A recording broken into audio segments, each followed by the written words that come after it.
Good evening everyone, welcome back to our channel. Today we will discuss about Fries rearrangement reaction. Fries rearrangement reaction में क्या होता है कि जो phenyl asters होते हैं वो कन्वर्ट हो जाते हैं ऑर्थो और पैरा हाइड्रोक्सी कीटोन्स में। लेकिन यहाँ पे क्या होता है इस रिएक्शन में कि जो असाइल ग्रुप है वो माइग्रेट करता है। अब वो माइग्रेट करके कौन सी पोजीशन पे जाएगा वो डिपेंड करता है उसके टेम्परेचर पर कि हमने उसको कितना टेम्परेचर दिया है। फॉर एग्जाम्पल देखिए, एग्जाम्पल लेके समझते हैं। जैसे हमारे पास है ये एग्जाम्पल जिसमें है हमारे पास ये OCOR। अभी इसकी रिएक्शन हम कराते हैं एनहाइड्रस AlCl3 की प्रेजेंस में। अब जब ये आपस में रिएक्ट करते हैं एनहाइड्रस AlCl3 की प्रेजेंस में तो यहाँ पे हमें दो प्रोडक्ट मिलते हैं। पहला प्रोडक्ट होता है हमारा ortho hydroxy ketone and second product होता है हमारा पैरा हाइड्रोक्सी कीटोन। यानी कि यहाँ पे क्या होता है, यहाँ पे तो OH आ जाएगा और ये जो COR वाला जो यहाँ पे से ग्रुप है ये यहाँ पे क्या होता है असाइल ग्रुप माइग्रेट करके इस वाले जो स्ट्रक्चर है उसमें आ जाएगा ऑर्थो पोजीशन पर इस तरीके से COR और सेकंड जो है हमारा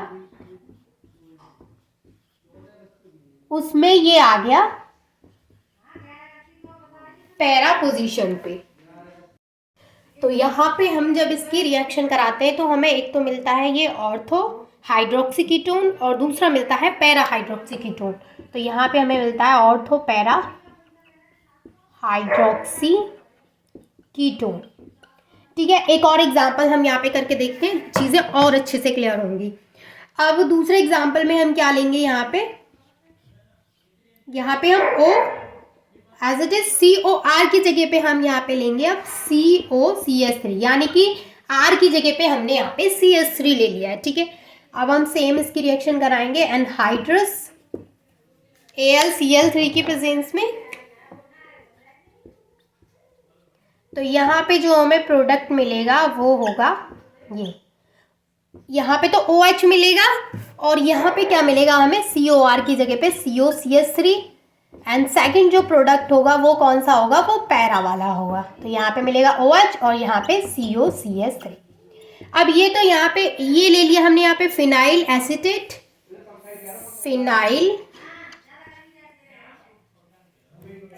एक सेकेंड,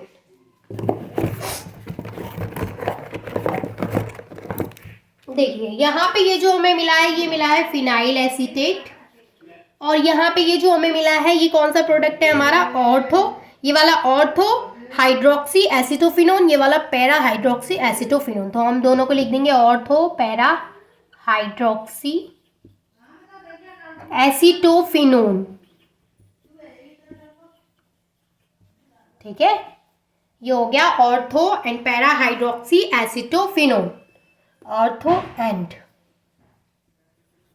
अब यहाँ पे ये हमें प्रोडक्ट मिला है। अब दिमाग में बात ये आएगी कि ये कब तो हमें ऑर्थो वाला प्रोडक्ट देगा और कब ये हमें पैरा वाला प्रोडक्ट देगा, क्योंकि अभी जस्ट मैंने बोला कि ये दो हमें प्रोडक्ट दे रहा है। तो ऐसा होता है इस रिएक्शन में जो फ्राइज रीअरेंजमेंट है कि उसमें क्या होता है, देखिए सबसे पहले तो इसमें रीअरेंजमेंट है। तो रीअरेंजमेंट का मतलब क्या है कि ना कुछ कहीं से ऐड हो रहा है ना ही कुछ बाहर निकल के जा रहा है। तो इसमें क्या रीअरेंज हो रहा है। रीअरेंज का मतलब समझ रहे हैं, अगर ये COR इस पोजीशन पे आ रहा है दैट मीन्स कि यहाँ से हाइड्रोजन जो है वो हाइड्रोजन यहाँ से निकल के इस ऑक्सीजन के पास जा रहा है, मतलब रीअरेंज हो रहा है। प्रोडक्ट जो है वो रिएक्टेंट का ही रीअरेंज करके हमें मिल रहा है। ठीक है, कोई भी बाहर से हमें कुछ भी ऐड नहीं करना पड़ रहा है, कुछ भी बाहर निकल के नहीं जा रहा है, वो एज इट इज रीअरेंज हो रहा है। ओके, अब बात यहाँ पे ये आती है कि जब ये रीअरेंज हो रहा है क्या ये ऑल टाइम हमें ये दोनों प्रोडक्ट देगा, तो नहीं। इस रिएक्शन में ऐसा होता है कि जैसे जैसे हम टेम्परेचर यहाँ पे चेंज करते हैं उसी तरीके से जो प्रोडक्ट है वो ऑर्थो मिलेगा कि पैरा मिलेगा वो भी चेंज होता है। तो उसको हम कैसे समझ सकते हैं, अब मैं यहाँ से इसको इरेज कर देती हूँ जो मैंने ये लिखा है। अब देखो ये है हमारे पास फिनाइल एस्टर।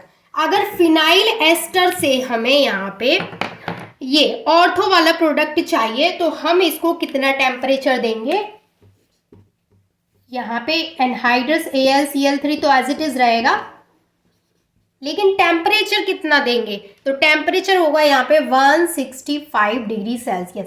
यानी अगर हम 165 डिग्री सेल्सियस टेम्परेचर पर इसकी रिएक्शन कराते हैं एनहाइड्रस AlCl3 की प्रेजेंस में, तो ये जो प्राइस रीअरेंजमेंट होगा वो हमें कैसा प्रोडक्ट देगा, वो हमें ऑर्थो हाइड्रोक्सी एसिटोफिनोन देगा। यानी यहाँ पे जो असाइल ग्रुप जो यहाँ पे माइग्रेट करेगा वो ऑर्थो पोजीशन पे करेगा at 165 degree Celsius temperature. But अगर हम टेम्परेचर को डिक्रीज कर दें, यानी अगर हम 165 की जगह पे यहाँ पे टेम्परेचर ले ले 25 डिग्री सेल्सियस, तो इन दिस केस हमारा जो ऑर्थो वाला प्रोडक्ट है हमें वो नहीं मिलेगा, हमें पैरा वाला प्रोडक्ट मिलेगा, यानी COCH3 यहाँ पे आकर के अटैच हो जाएगा। तो ये जो प्रोडक्ट है हमारा पैरा एसिटाइल फिनॉल, ये कब मिलेगा हमें पैरा हाइड्रोक्सी एसिटोफिनोन, जब हमारा टेम्परेचर 25 डिग्री सेल्सियस होगा। अब जो इन जनरल अगर हम इसको समझें तो हम ऐसे समझ सकते हैं कि जनरली जो लो टेम्परेचर होता है वो फेवर करता है कि वहाँ पे पैरा पोजीशन वाला प्रोडक्ट बनेगा, यानी जो साइल ग्रुप है वो माइग्रेट करके पैरा पोजीशन पे जाएगा। और जो भी हमारा हाई टेम्परेचर अगर वहाँ पर है तो हाई टेम्परेचर फेवर करेगा कि जो प्रोडक्ट है वो ऑर्थो पोजीशन वाला बनेगा। तो it's only depend on temperature कि वहाँ पे कौन सा प्रोडक्ट हमें मिलेगा।